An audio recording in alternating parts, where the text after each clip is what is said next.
unequal reality of miscarriage leave. Across the UK, 2 weeks paid leave in Northern Ireland, none in England.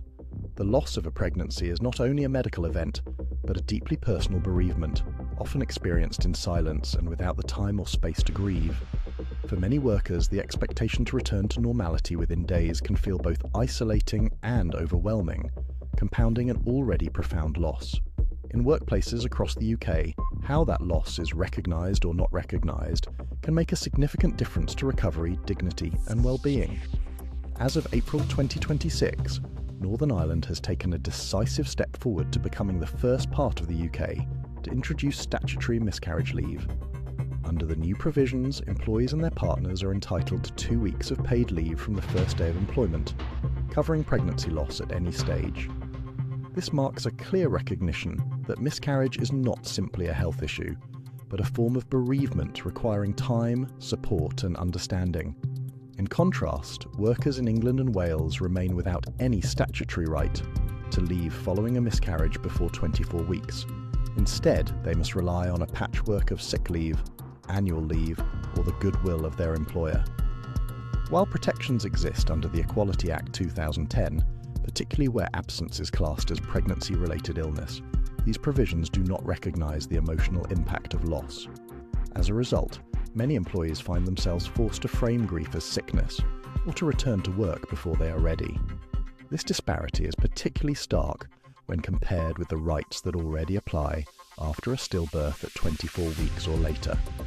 Across the UK, parents in those circumstances are entitled to statutory maternity, paternity, and parental bereavement leave. The absence of similar recognition for earlier pregnancy loss has long been a point of concern for trade unions, which argue that the law has failed to keep pace with both medical understanding and social attitudes. The reforms in Northern Ireland have intensified pressure on the British government to address this gap. The UK government has signalled its intention to introduce statutory bereavement leave for pregnancy loss before 24 weeks through forthcoming employment legislation, expected around 2027. However, early indications suggest this may be limited to a minimum of 1 week and could be unpaid, raising questions about whether it will match the more progressive and fully paid model now in place in Northern Ireland. Stephen Morris, General Secretary of the Workers of England Union, has welcomed the change while warning against half measures. This is exactly the kind of compassionate modern workplace right we should be fighting for everywhere. Northern Ireland has shown that it can be done, and done properly. The question now is whether the British government will follow through with meaningful paid leave or settle for something far less. Our position is clear.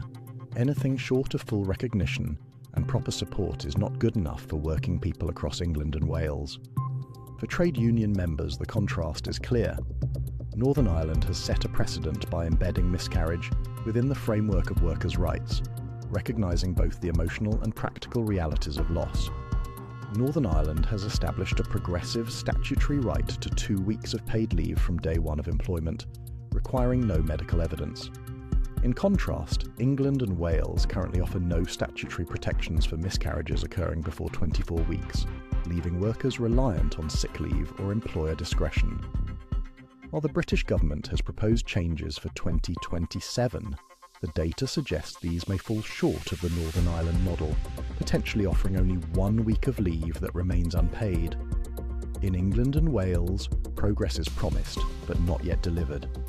The challenge now is to ensure that future reforms do not fall short, but instead extend fair, consistent and compassionate protections to workers across England and Wales.